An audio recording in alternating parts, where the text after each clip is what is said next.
Hi there, welcome to a glorious day in my garden. Why is today so glorious in the garden? Because it's winter and we are being graced with a 70-degree day. I know, it's crazy because we just got done with that deep southern freeze. Literally the snow just melted out of my garden a few days ago, and all of a sudden, the temperatures are increasing. So an increase in temperatures means an increase in my energy levels and an increase in my excitement for the approaching spring. Hi, you guys. This is Nicole from My Carolina Garden. My garden is in growing zone 8B and I am in southeastern North Carolina. I know if you're not in as warm of a climate as I am, you might not be getting a little hint of spring today.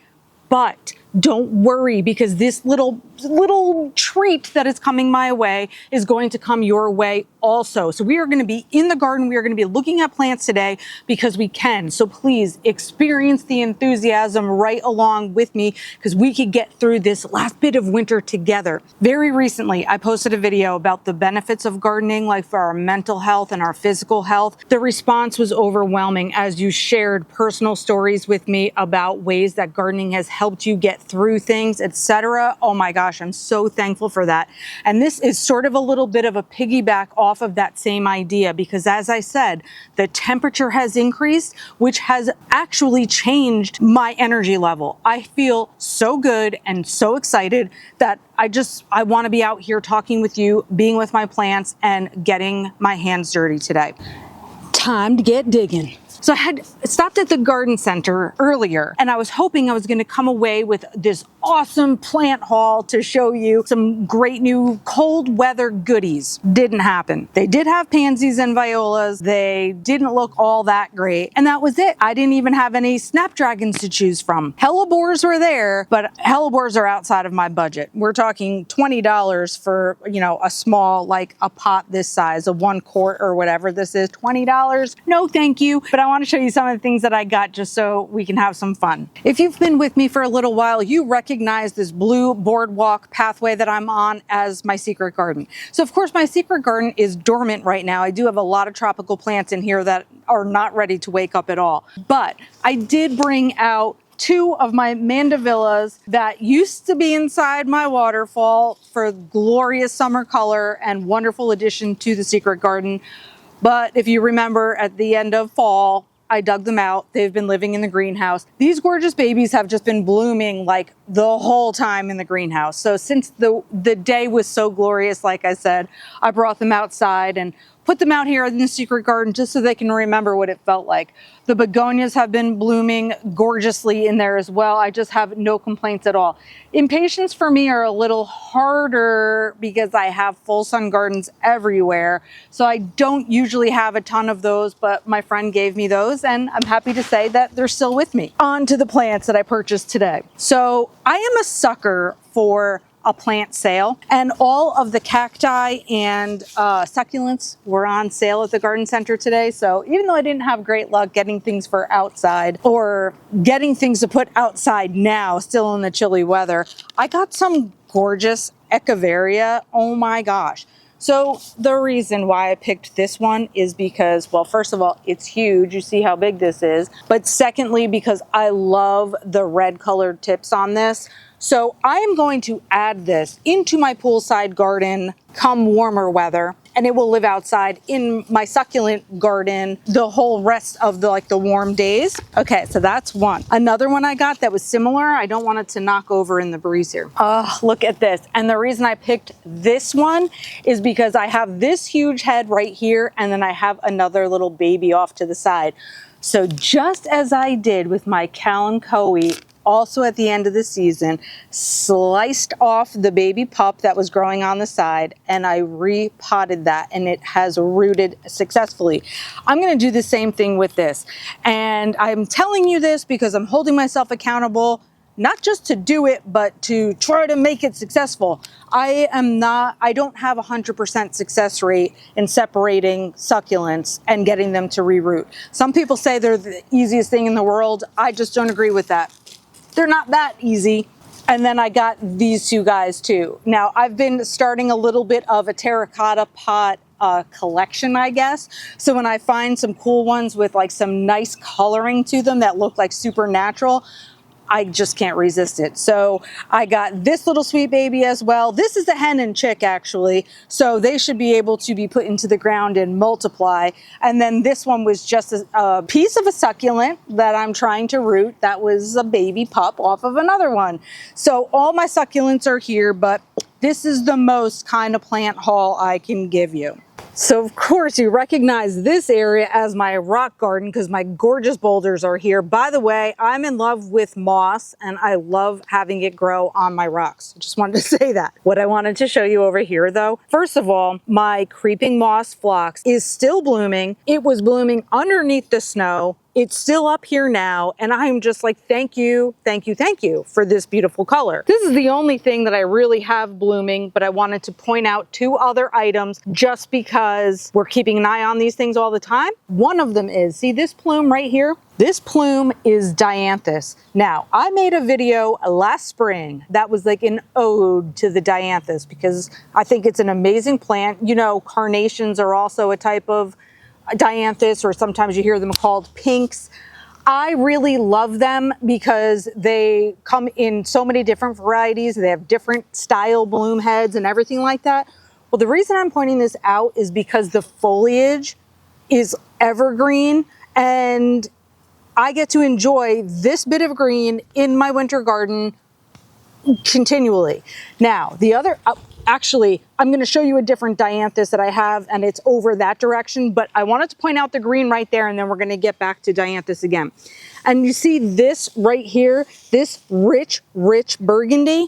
This rich burgundy is the nandina. So the nandina is just like a kind of sweet little shrub that sits around all year. It's kind of green, mostly green, but it's got some red hints to it, and then it gets winter color. So it is an evergreen plant that just, you know, changes color with the seasons.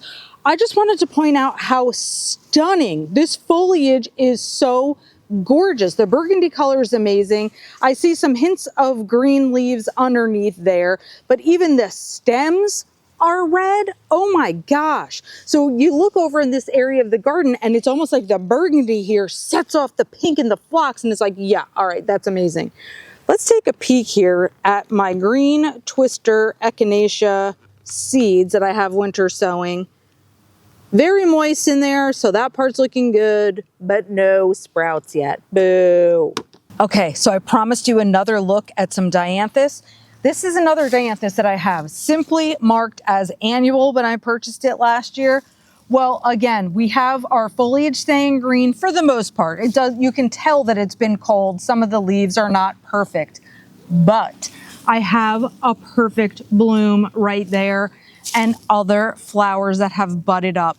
That just thrills me to no end. This is the first beautiful day we've had in such a long time. This is exciting. In case you don't know or you have forgotten, this is the garden outside of my fence line that I lovingly refer to as my Island of Misfit Toys. Now, this garden was completely created using budget gardening ideas. Budget gardening, strict.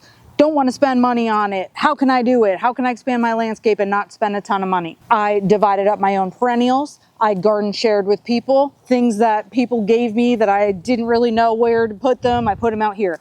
Perennials I divided up, like daylilies and even the golden sword yucca. I put the babies and the pups and all that stuff out here.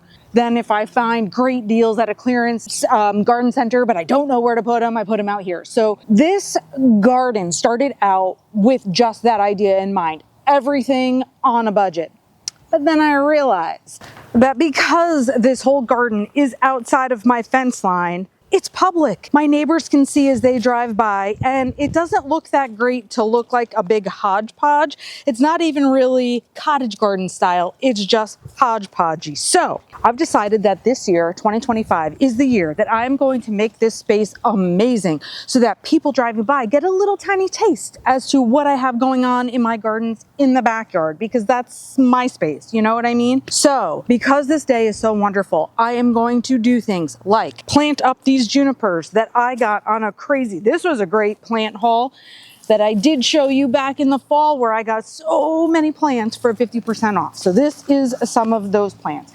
This juniper is going to be put into the ground, and the idea here is that anything I plant here is going to be helping the erosion problem that I have, since this land is a slope and it goes down to a drainage ditch.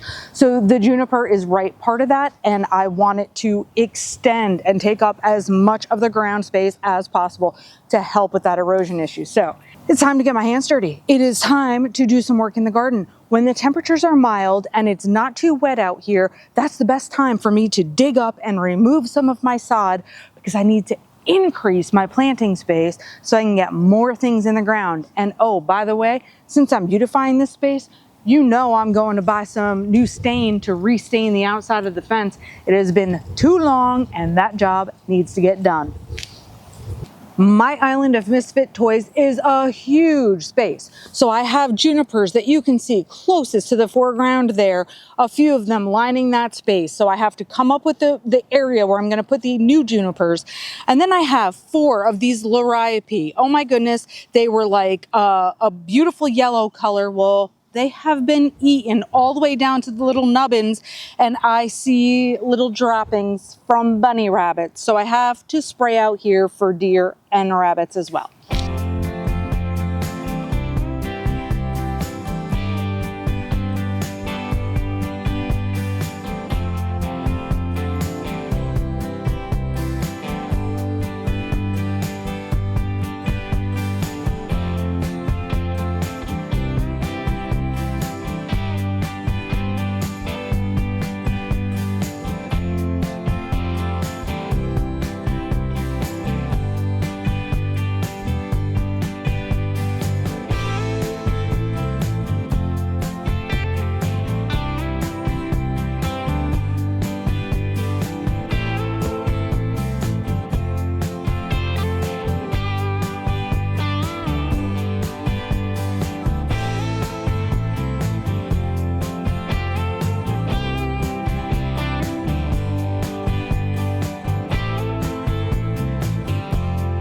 Both the starter fertilizer that I use as well as the deer and rabbit spray stink. They smell so bad.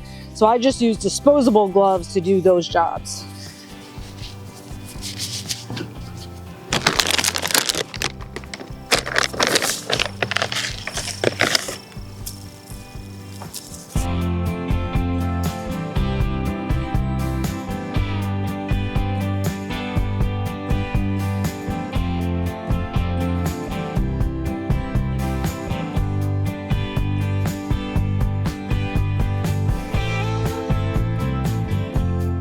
As I was working up front in the garden, I took notice to this.